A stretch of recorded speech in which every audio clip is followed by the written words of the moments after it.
Angithathe leli thuba ekseni ungiMonday iviki liqala. It's a brand new day. It's a brand new week.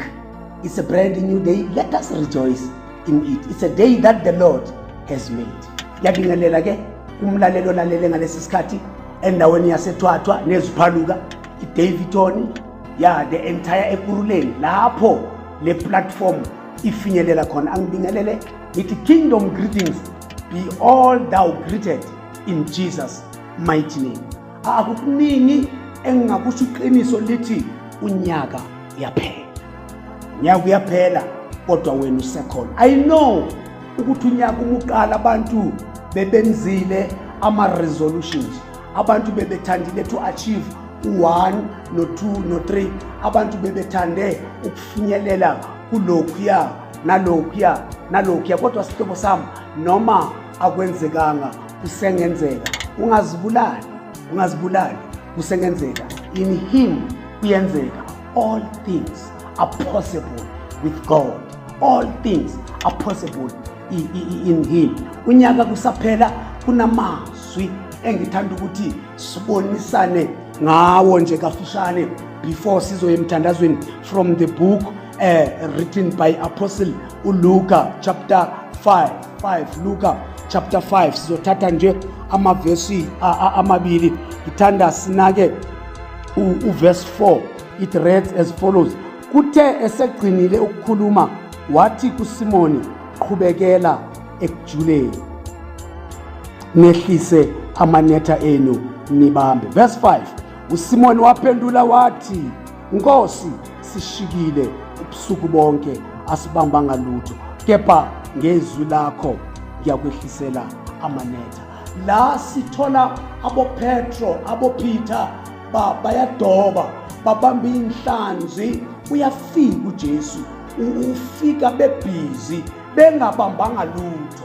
Uthi uPetro uma ephendula, Nkosi, asibambanga lutho, sishikile ubusuku bonke. Angazi ngikhuluma nobani othi 2025 kube sebusuku kuye. Angazi ngikhuluma nobani othi Apostle Jebuza u2025 kube sebusuku emsebenzini, kube sebusuku financially, kube sebusuku emshadweni, kube sebusuku ekhaya, kube mnyama ebusuku. Siyazi kumnyama. Angazi kube mnyama kuphi sihlobo sami. Ushikashikile, uzamile ukuvula leya minyango akuvulekanga ngobhekene nobusuku. Abanye bathi u2026 akaphele, u25 akaphele, akadlule ngoba bengihamba ebusuku. Kodwa lalela sihlobo sami, ngiphethe izwi iviki isaqala elithi go deeper ngokwezwi. Uthi uJesu nishikashikile ubusuku bonke. I am aware ukuthi conditions azinivumelanga, the circumstances azivumanga, kodwa ngenxa yezwi lami go deeper. Ekseni mlalelo lalele, ekseni iviki lisaqala ngizothi dangu 2026 go deeper. Abanye bebenawo ama resources ku2025.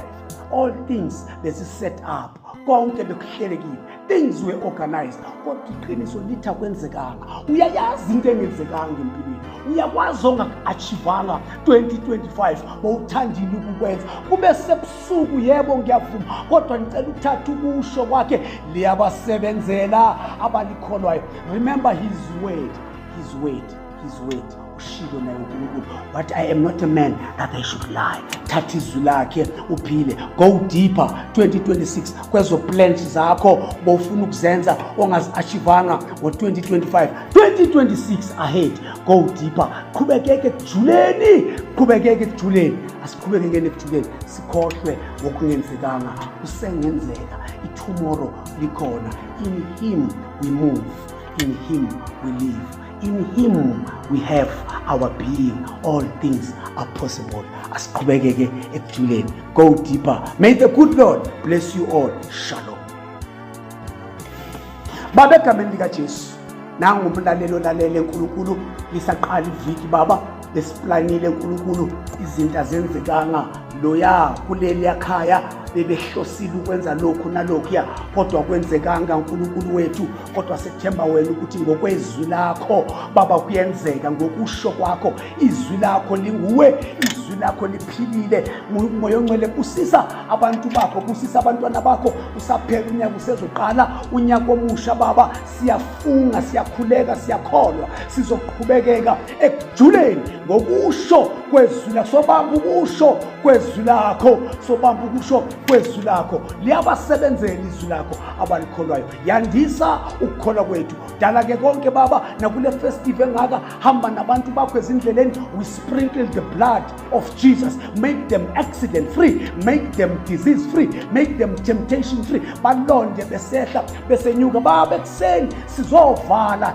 impompi yegazi akunabantu beyokuphelela ezindleleni akunabantu beyokuqedwa ngama accident sivelini sivala imilomo yeyibhamu sivala omese sivala okuqelemba sethemba wena uNkulunkulu mana njalo ke Nkosi sithwale sifihle wena uyabathwala bakho uyabahola endleleni dala ke konke lokho in Jesus mighty name wenzele bona ubuhle bezwi lakho nobuhle begama lakho uKristu Jesu Nkosi amen.